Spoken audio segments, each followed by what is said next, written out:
Today we are going to talk about circular motion and how we can use radians to measure two different types of speed. So the linear speed and the angular speed of an object when it travels around a circle. So the linear speed is the distance traveled over time.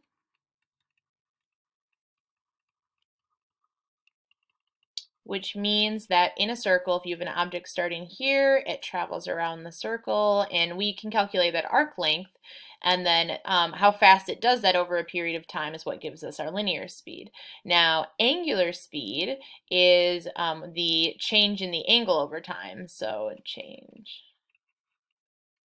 in angle over time.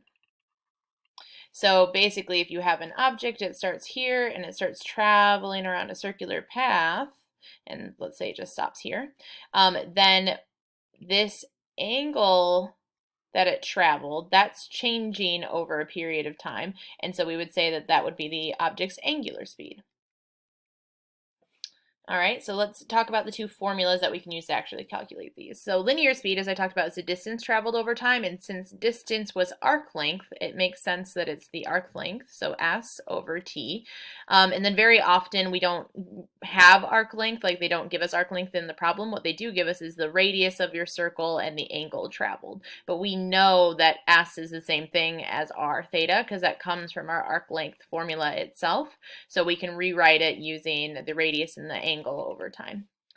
Angular speed is represented with this lowercase omega here, and it's a Greek letter, and it's literally just the change in angle over time. Okay.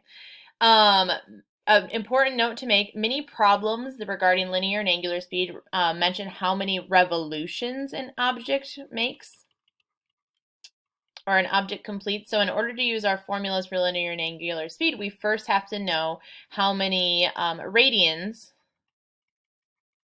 are in one revolution. But that's basically me saying how many radian measurements are in one circle or one revolution. So we could write out that one revolution equals 2 pi radians. And so then if I was going to say that I had 4 revolutions, then I would just do 4 times 2 pi to get the radians, the radian angle measurement. All right, so in our first example, a boy rotates a stone in a 3-foot long sling at a rate of 15 revolutions every 10 seconds. So if he's swinging the stone above his head, the sling is 3 feet long, and it goes 15 revolutions every 10 seconds. So 15 revolutions would be, if I was converting it to radians, so we would do 15 revolutions times 2 pi to get the actual amount of radians. So you'd get 30 pi radians. Okay, so 3 foot is my radius, R. My angle measurement is 30 radians. And then the time is 10 seconds. And then they want us to find the angular and linear speeds of the stone. So my linear speed formula is V equals R theta over T. So I can plug in my R, which is my radius, so 3 times the theta angle measurement, so 30 radians, over time, which is 10 seconds. And then you're going to get just do this calculation in your calculator, and you're going to get the actual feet traveled per second. So if I do 3 times 30 divided by 10, you end up with 9, and then let's see, my radius was measured in feet, so 9 feet per second. So that's the linear speed of the stone rotating around the circle. To find the angular speed, our omega, we just do the angle divided by the time. So we take our angle, which is 30 radians, divided by your time, which was 10 seconds. So we do 30 divided by 10, which gives me 3 radians per second. So that's how you find a linear and angular speed. Now we're going to do some more examples. All right, in this second example, a woman is riding a bicycle whose wheels are 26 inches in diameter. Now be careful here, because if your wheels are 26 inches in diameter, that means your radius is actually half of that. So our radius is 13 inches. So that's going to be our R. If the wheels rotate at 125 revolutions per minute, RPM, we want to find the angular speed and the linear speed at which she's traveling. So we have 125 revolutions, so we can convert that to radians first. So 125 revolutions times 2 pi will give me my radians. So that'd be 250 pi radians. So that's my theta, my angle. And then it's happening per minute, so my actual time is just 1 minute. All right, and so then now we can go ahead and calculate our linear and angular speed. So our linear speed is our theta divided by t. So radius is 13 inches. My angle is 250 pi. And the time is already 1 minute, so I can calculate that by plugging it into my calculator. So 13 times 250 pi, and I get 1,210.176, and that would be inches per minute, because her radius was measured in inches and the time is 1 minute.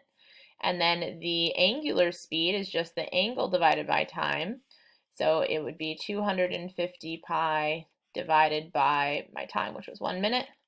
So 250 times pi would give me 785.398 radians per minute.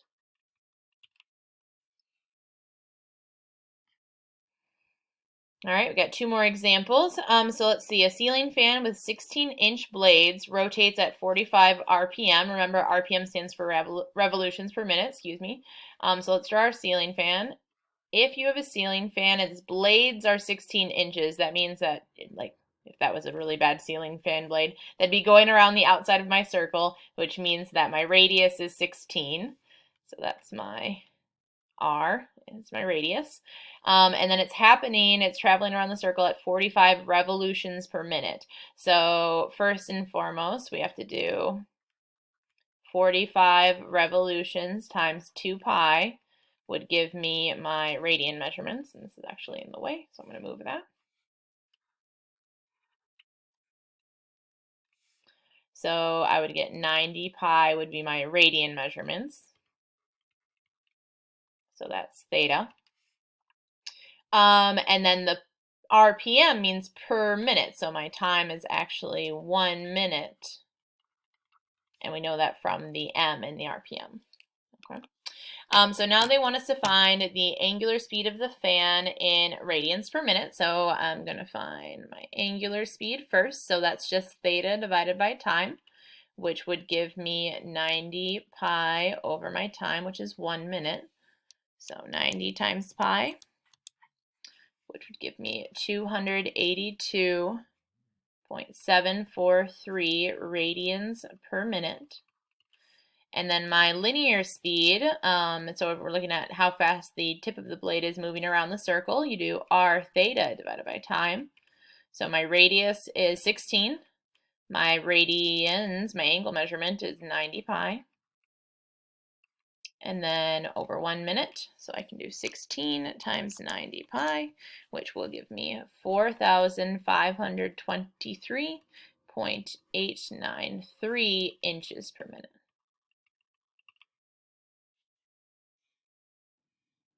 All right, let's do our last example.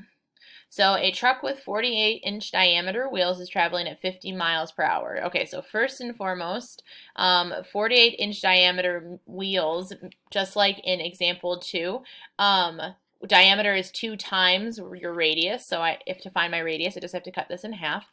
So this means that my radius is actually 24 inches. So that's going to be my R. It's traveling at 50 miles per hour, and so this is an interesting problem because it gives you your linear speed. So our V, I know, is 50 miles per hour.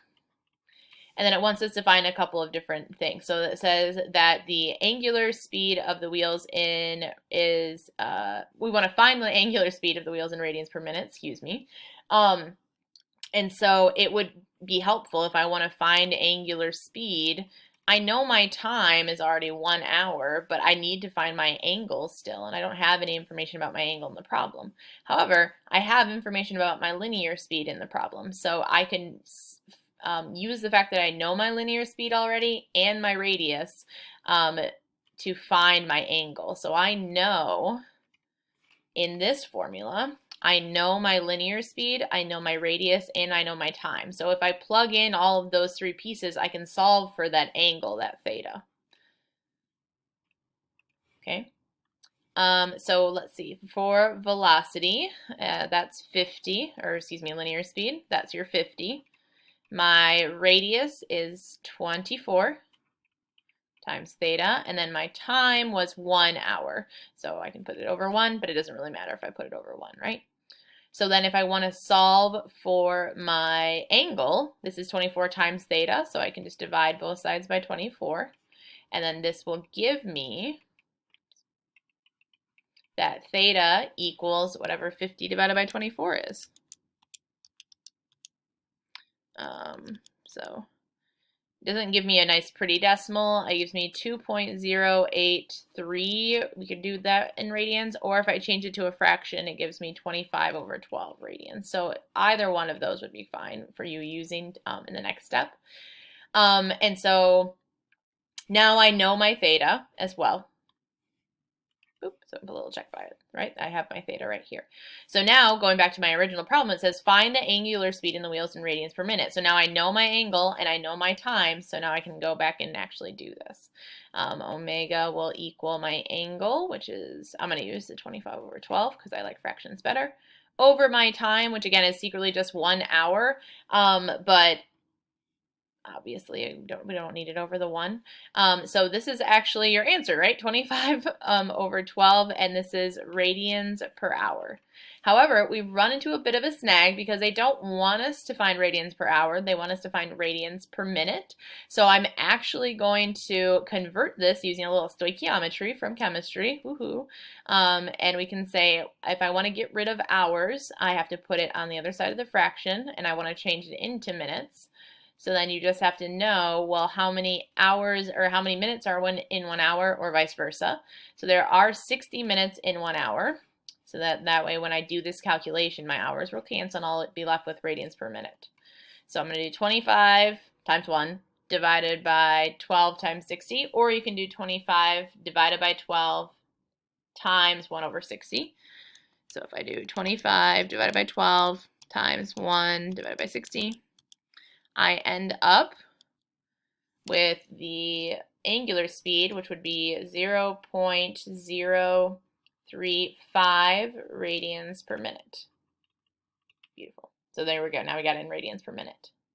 In our last question, they want to know how many revolutions per minute do the wheels make. And so we're just going to use the same thing again. We just have to convert our radians to revolutions instead. So this was, I guess, part A. And so for part B, I'm going to take this answer, the 0.035 radians per minute, and we're going to convert it to revolutions per minute. So the thing I want to get rid of is radians, so that goes on the bottom. Revolutions go on top, and then there are 2 pi radians in every 1 revolution. Then my radians will cancel. And so then I can do my answer, 0.035 divided by 2 pi. Make sure to put that 2 pi in parentheses. And you should get 0.005-ish revolutions per minute. Very good. Make sure just when you do this calculation, this 2 pi goes in parentheses in your calculator. Awesome. So that's just a couple of examples going through circular motion and linear and angular speed. So if you want to go ahead and go practice that, that would be awesome.